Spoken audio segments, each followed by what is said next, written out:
this is something that's been very interesting. We don't have a whole lot of CBA or lockout news because, as we said last week, the owners have refused to come to the negotiating table. There has not been any negotiating going on. That being said, MLB also will not let the Angels talk to Adam Eaton for potential coaching position on Joe Maddon's staff because of the lockout and because he was part of the union last season. And he hasn't officially retired is the other thing, is that he hasn't filed the paperwork, everything like that, and left the union, whatever.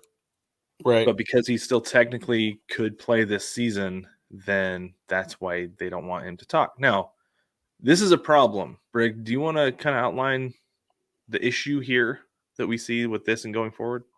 Well, from start to finish, this is the most information we have about the CBA up to this point.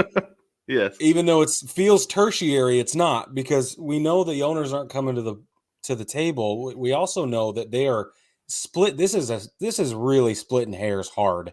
I think Big time. there's no reason for Adam Eaton to take the field ever again, and there's no indication that he will.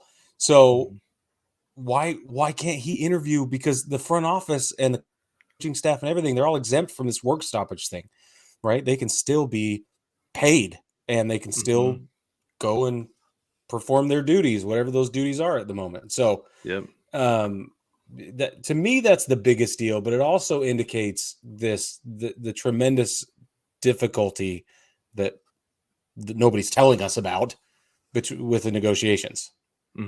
Yeah, and it is trouble, and it is. I feel like it's just one more thing of like the MLB being like, putting their thumb on the whole thing, trying to squash any progress of anybody who has been part of the union in the last 13 months even. Like we saw a few guys who didn't play on big league teams last year who have signed minor league deals. D. Strange Gordon was one of them. Jewel and I talked about that.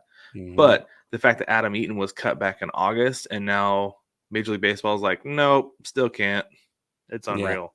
It's petty. It feels really petty to me. It is. It does feel petty.